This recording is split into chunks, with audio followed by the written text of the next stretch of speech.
दोस्तों, आज हम एक ऐसे एम्पायर की बात करने जा रहे हैं जो वर्ल्ड हिस्ट्री के सबसे पावरफुल एम्पायर्स में से एक था। इसने मिडिल ईस्ट, ईस्टर्न यूरोप और नॉर्थ अफ्रीका के बड़े एरिया पर 600 साल से भी ज्यादा समय तक राज किया था। इस इस्लामिक रन सुपर पावर को ऑटोमन एम्पायर कहा जाता है। आज हम जानेंगे कि ऑटोमन एम्पायर का ओरिजिन कैसे होता है, कैसे ये एम्पायर राइज करता है, इसके कुछ कैरेक्टरिस्टिक फीचर्स की भी बात करेंगे और साथ ही कैसे इस माइटी एम्पायर का फाइनली डिक्लाइन होता है उसको भी ब्रीफ में समझेंगे। आइए दोस्तों, सबसे पहले बात करते हैं ऐसी कंडीशंस की जिसकी वजह से ऑटोमन एम्पायर का राइज संभव हुआ था, यानी कि इसका बैकग्राउंड।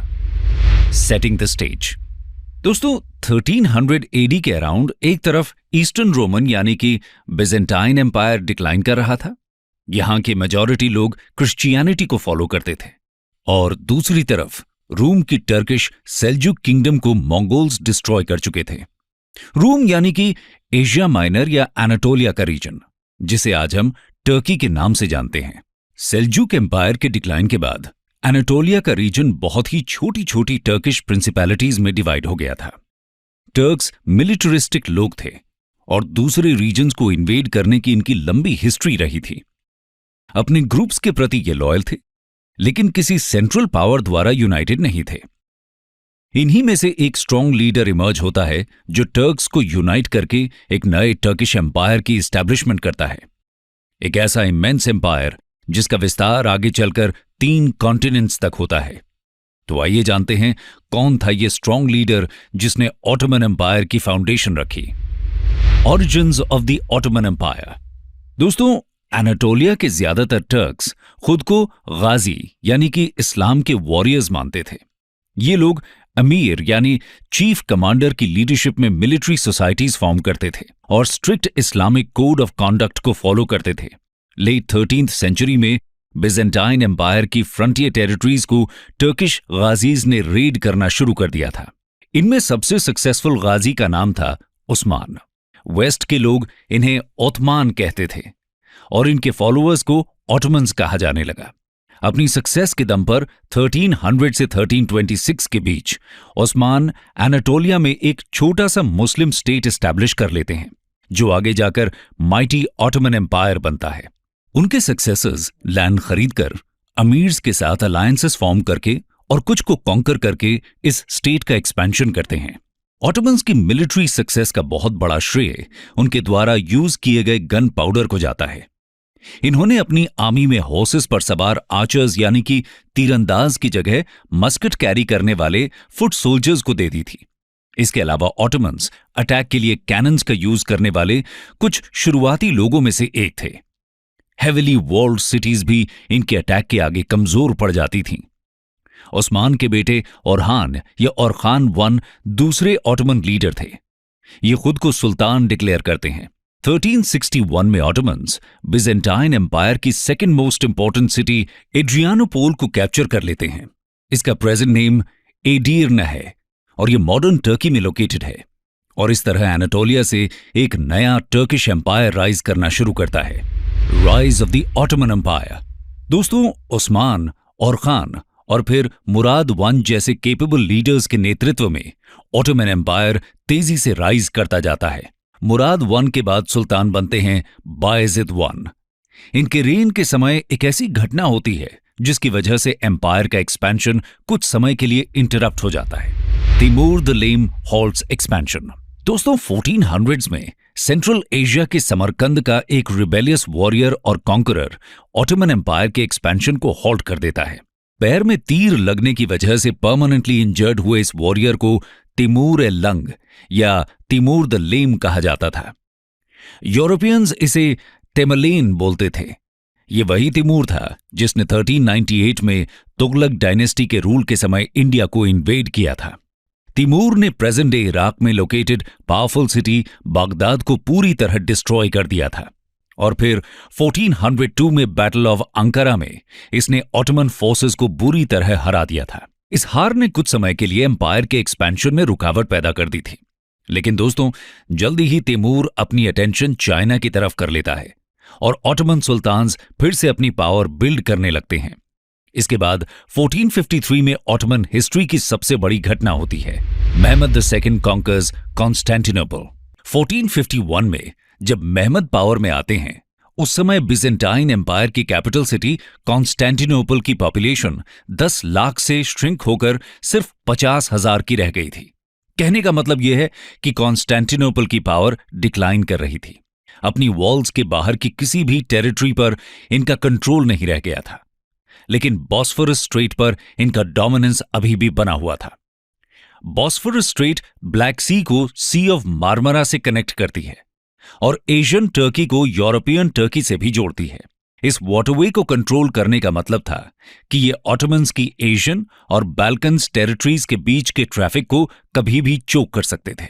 महमद II इस थ्रेट को हमेशा के लिए खत्म करना चाहते थे। 21 साल की एज में पावर में आने के कुछ समय बाद ही वो कॉन्स्टेंटिनोपल को जीतने का मन बना लेते हैं और 1453 में वो अपना अटैक लॉन्च करते हैं। महमद के टर्किश फोर्सेस शक्तिशाली कैनन्स के साथ सिटी वॉल्स पर फायर करना शुरू करते हैं। इनमें से एक 26 फुट की गन थी जो 1200 पाउंड के बोल्डर्स फायर कर रही थी। बॉस्फोरस स्ट्रेट और सी ऑफ मार्मरा के बीच गोल्डन हॉर्न के अक्रॉस एक चेन थी जो टर्किश फ्लीट को सिटी के हार्बर से बाहर रखे हुए थी। फिर एक रात महमद की आर्मी एक डेयरिंग टैक्टिक ट्राई करती है। ये बॉस्फोरस से ग्रीस्ड रनर्स पर होते हुए अपने 70 शिप्स को एक हिल के ऊपर ड्रैग करते हुए हार्बर तक पहुंच जाते हैं। अब महमद की आर्मी कॉन्स्टेंटिनोपल के 2 साइड से अटैक कर रही थी। 7 हफ्तों तक सिटी खुद को डिफेंड करती है, लेकिन फाइनली टर्क्स वॉल को ब्रेक कर लेते हैं और सिटी में एंटर कर जाते हैं। इस तरह हजारों साल के बिजेंटाइन एम्पायर का रूल फाइनली एंड हो जाता है। कॉन्स्टेंटिनोपल की जीत के बाद ही महमद II को महमद द कॉन्करर कहा जाने लगता है। एक बेहतरीन वॉरियर के साथ ही ये एक एबल रूलर भी प्रूव होते हैं। कॉन्स्टेंटिनोपल को ये नए सिटीजन्स के लिए ओपन कर देते हैं। ज्यूज, क्रिश्चियंस और मुस्लिम्स सभी यहां आकर बसने लगते हैं और ये लोग इस सिटी को रीबिल्ड करने में हेल्प करते हैं, जिसका नाम बदलकर इस्तांबुल कर दिया जाता है और उसे ऑटोमन एम्पायर की नई कैपिटल भी डिक्लेयर कर दिया जाता है। इस्तांबुल शहर जल्दी ही ट्रेड और कल्चर का एक डोमिनेंट इंटरनेशनल सेंटर बन जाता है। लेकिन कॉन्स्टेंटिनोपल को कैप्चर करने का इफेक्ट सिर्फ यहीं तक सीमित नहीं था। इसके कुछ लार्ज स्केल इंपैक्ट भी देखने को मिलते हैं। आइए समझते हैं फॉल ऑफ कॉन्स्टेंटिनोपल इंपैक्ट्स। दोस्तों, कॉन्स्टेंटिनोपल का फॉल यानी कि ईस्टर्न रोमन एम्पायर का एंड डोमिनो इफेक्ट को जन्म देता है। इससे यूरोप में एक तरह का पावर वैक्यूम क्रिएट हो जाता है, क्योंकि रोमन एम्पायर अपने समय का एक स्ट्रांग पावर था और क्रिश्चियनिटी का भी स्ट्रांग होल्ड हुआ करता था। इसकी जगह अब ऑटोमन एम्पायर ले लेता है, जो कि एक इस्लामिक एम्पायर था। इस वजह से यूरोप के क्रिश्चियन नेशंस और ऑटोमन एम्पायर के बीच रिलीजियस वॉर्स भी शुरू हो जाते हैं, जिन्हें क्रूसेड्स कहा जाता है। ऑटोमन एम्पायर सबसे बड़ा इस्लामिक एम्पायर था और इसके सुल्तान को पूरे इस्लामिक वर्ल्ड का स्पिरिचुअल लीडर भी माना जाता था। लेकिन सबसे बड़ा इफेक्ट ट्रेड रूट से रिलेटेड था, क्योंकि ईस्ट को जाने वाले लैंड रूट्स पहले बिजेंटाइन एम्पायर का हिस्सा थे और सालों से इनके थ्रू यूरोपियंस का ट्रेड कांटेक्ट ईस्ट से रहा था और अब ये ऑटोमन्स के कंट्रोल में आ चुके थे। इसलिए European powers alternate trade routes की सर्च शुरू कर देते हैं और फिर बहुत सी फेमस यूरोपियन वॉयजेस होती हैं, जिसमें कोलंबस की अमेरिकन वॉयज और वास्को ड गामा की इंडियन वॉयज भी शामिल थी।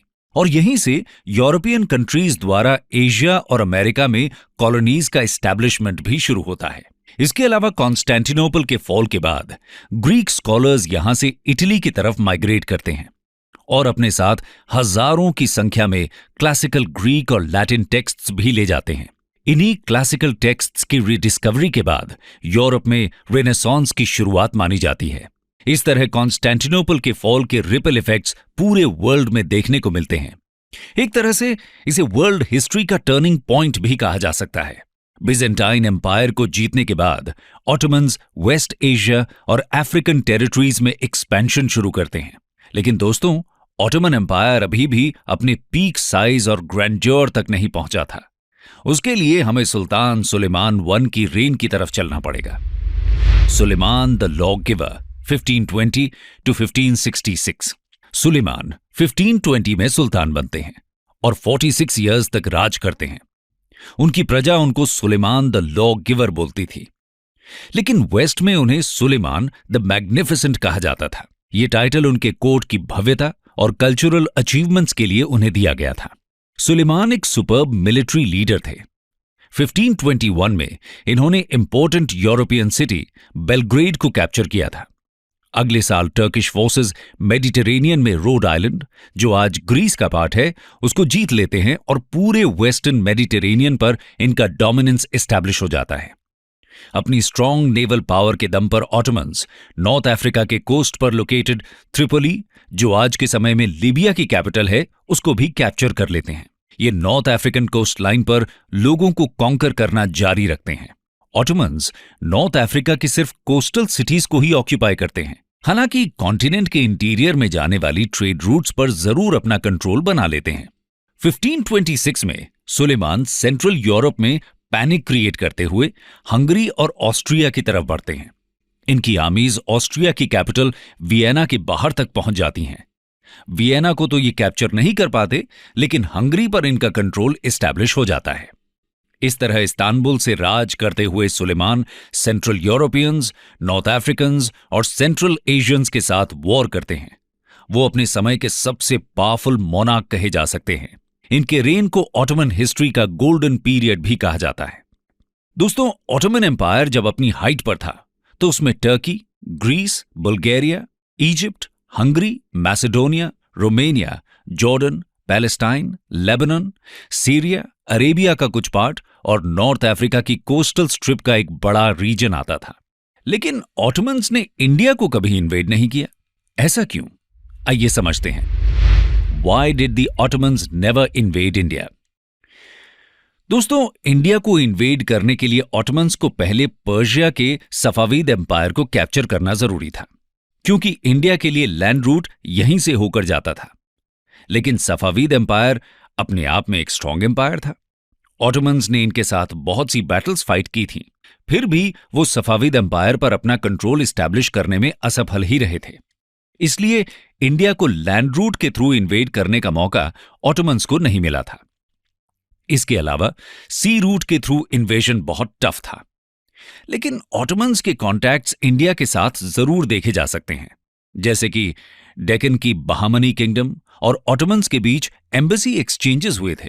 साथ ही ऑटोमन सब्जेक्ट्स को इंडिया में एम्प्लॉय भी किया जाता था। इन्हें रूमी बोला जाता था और ये आर्टिलरी पर अपनी मास्टरी के लिए फेमस थे।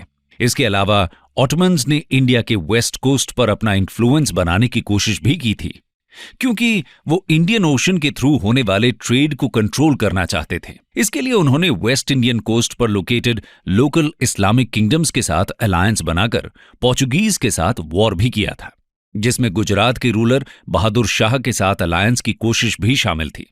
उस समय इंडियन ओशन पर पोर्चुगीज अपनी नेवल पावर के दम पर कंट्रोल बनाए हुए थे। लेकिन अनफॉर्चुनेटली दोनों के बीच हुई बैटल्स, जैसे कि 1538 में सीज ऑफ द्यू में ऑटोमन्स ऑटोमन्स को हराने में सफल रहते हैं। इंडिया को भले ही ऑटोमन्स इन्वेड न कर पाए हों, लेकिन इसके बावजूद इनका एम्पायर वर्ल्ड के सबसे बड़े एम्पायर्स में से था। इतने बड़े एम्पायर को ऑटोमन सुल्तान्स किस तरह मैनेज करते होंगे? आइए अपने नेक्स्ट सेक्शन में इसको समझते हैं। Highly structured social organisation. दोस्तों, ऑटोमन्स अपने द्वारा कॉन्कर किए लोगों के साथ समझदारी से पेश आते थे। ये जीती हुई टेरिटरीज को सुल्तान द्वारा अपॉइंटेड लोकल ऑफिशियल्स की हेल्प से रूल करते थे और अक्सर पेजेंट्स की लाइव्स को इंप्रूव करने का काम करते थे। सुल्तान सुलेमान के समय जब एम्पायर का साइज बहुत मैसिव हो जाता है, तब उसे एक एफिशिएंट गवर्नमेंट स्ट्रक्चर और सोशल ऑर्गेनाइजेशन की जरूरत होती है। ऑटोमन एम्पायर को वर्केबल सोशल स्ट्रक्चर देना सुलेमान की सबसे बड़ी उपलब्धि कही जा सकती है। इन्होंने क्रिमिनल और सिविल एक्शंस को हैंडल करने के लिए लॉ कोड क्रिएट किया, साथ ही टैक्सेस को भी सिंप्लीफाई किया और लिमिट किया। इसके अलावा गवर्नमेंट ब्यूरोक्रेसी को भी ये रिड्यूस करते हैं और सिस्टमेटाइज करते हैं। इन चेंजेस की वजह से सिटीजन्स की लाइव्स इंप्रूव होती है और सुलेमान लॉ गिवर का टाइटल अर्न करते हैं। सुल्तान के करीब 20,000 पर्सनल स्लेव्स पैलेस ब्यूरोक्रेसी के स्टाफ की तरह काम करते थे। इन स्लेव्स को देवशीर में नाम की पॉलिसी के तहत अक्वायर किया गया था। देवशीर में सिस्टम के अनुसार सुल्तान की आर्मी जीती हुई क्रिश्चियन टेरिटरीज की पॉपुलेशन में से यंग बॉयज को ड्राफ्ट करती थी।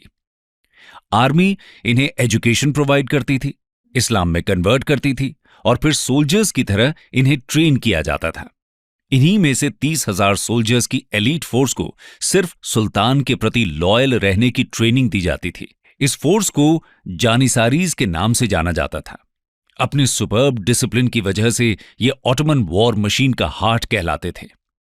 यहां तक कि कई बार क्रिश्चियन फैमिलीज ऑफिशियल्स को ब्राइब करती थीं कि उनके बच्चों को सुल्तान की सर्विस में ले लिया जाए, क्योंकि इनमें से brightest ones high government posts या मिलिट्री पोजीशंस तक पहुंच सकते थे। मुस्लिम होने के नाते ऑटोमन सुल्तान्स इस्लामिक लॉ को फॉलो करते थे।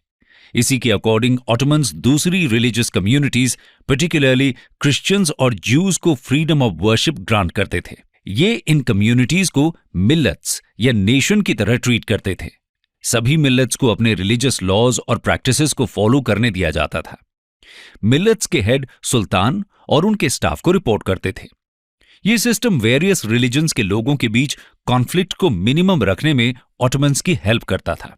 सुलेमान द मैग्निफिसेंट के पीरियड में अपनी पीक पर पहुंचने के बाद ऑटोमन एम्पायर का धीरे धीरे डिक्लाइन शुरू हो जाता है। Decline of the Ottoman Empire. दोस्तों, 1600 से ऑटोमन एम्पायर का यूरोप पर से इकोनॉमिक और मिलिट्री डोमिनेंस लूज होना शुरू हो जाता है। इस समय यूरोप रेनेसांस के आइडियाज और फिर इंडस्ट्रियल रेवोल्यूशन की वजह से तेजी से प्रोग्रेस करता है। वहीं दूसरी तरफ ऑटोमन एम्पायर पुअर लीडरशिप की वजह से अपनी ग्लोरी खोना शुरू कर देता है। सुलेमान ने अपने सबसे काबिल बेटे की हत्या कर दी थी और दूसरे को एग्जाइल में भेज दिया था, इसलिए उनके third son Selim the second throne को इनहेरिट करते हैं। लेकिन वो एक इनकॉम्पिटेंट रूलर थे। इसके साथ ही ये कस्टम ये भी बन गया था कि नया सुल्तान अपने सभी भाइयों की हत्या करवा देता था, जिससे उसका कोई राइवल न रहे। इसके अलावा सुल्तान अपने बेटों को भी हैरम में प्रिजनर्स बनाकर रखने लगे थे, जिसकी वजह से इनका एजुकेशन और आउटसाइड वर्ल्ड से कांटेक्ट पूरी तरह खत्म हो जाता था। यह प्रैक्टिस वीक सुल्तान्स की लंबी लाइन का कारण बनती है, जो इवेंचुअली इस माइटी एम्पायर का विनाश कर देते हैं। इसके अलावा अमेरिकाज और इंडिया के साथ ट्रेड कंपटीशन भी ऑटोमन एम्पायर को वीक बनाता है। फिर 1683 में बैटल ऑफ वियना में ऑटोमन टर्क्स की हार हो जाती है। यह हार उनके ऑलरेडी गिरते स्टेटस को और गहरा कर देती है। अगले 100 सालों तक एम्पायर अपनी टेरिटरी के की एरियाज को अलग अलग बैटल्स और वॉर्स में लूज करता रहता है। 1830 में ग्रीस रिवोल्ट के थ्रू ऑटोमन एम्पायर से इंडिपेंडेंट हो जाता है और 1878 में कांग्रेस ऑफ बर्लिन के दौरान रोमानिया, सर्बिया और बल्गेरिया भी इंडिपेंडेंट हो जाते हैं। इसके बाद 1912 और 1913 में हुए बाल्कन वॉर्स के दौरान ऑटोमन एम्पायर यूरोप की लगभग अपनी सभी टेरिटरीज को खो देता है। अब सिर्फ ऑटोमन एम्पायर का फॉर्मल एंड होना बाकी था। इसकी ग्लोरी तो पूरी तरह खत्म हो ही चुकी थी। When did the Ottoman Empire fall? दोस्तों, वर्ल्ड वॉर 1 शुरू होने के समय ऑटोमन एम्पायर ऑलरेडी डिक्लाइन कर रहा था और ऐसे में ऑटोमन आर्मी 1914 में सेंट्रल पावर्स यानी कि जर्मनी और ऑस्ट्रिया हंगरी की साइड से वॉर में एंटर करती हैं।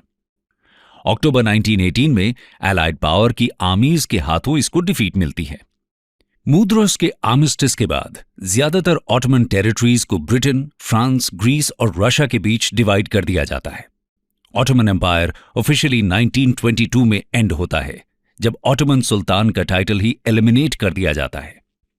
29 अक्टूबर 1923 को मुस्तफा कमल अतातुर्क की लीडरशिप में टर्की को एक रिपब्लिक डिक्लेयर कर दिया जाता है। इसके बाद वो 1923 से लेकर 1938 तक टर्की के फर्स्ट प्रेसिडेंट रहते हैं और टर्की को तेजी से सेक्युलराइज्ड और वेस्टर्नाइज्ड बनाने के लिए बहुत से रिफॉर्म्स इंप्लीमेंट करते हैं। कंक्लूजन। दोस्तों, इस तरह 1300 में ओस्मान ने एनाटोलिया में एक टर्किश नेशन की स्थापना की, जो 1500s का एंड होने तक 3 कॉन्टिनेंट्स तक एक्सपैंड कर जाता है। हालांकि इतने मैसिव एम्पायर को संभालने के लिए स्ट्रॉन्ग लीडर्स की जरूरत थी और जब ऑटोमन सुल्तान्स वीक होने लगते हैं तो एम्पायर का डिक्लाइन भी नेचुरल था। 600 साल तक राज करने वाले ऑटोमन टर्क्स को अक्सर उनकी powerful military, ethnic diversity artistic ventures, religious tolerance और आर्किटेक्चरल मार्वल्स के लिए याद किया जाता है। इस माइटी एम्पायर का इन्फ्लुएंस आज भी मॉडर्न टर्किश नेशन पर देखा जा सकता है। इसके अलावा फॉर्मर ऑटोमन टेरिटरीज में भी इसकी कल्चरल लेगेसी बनी हुई है।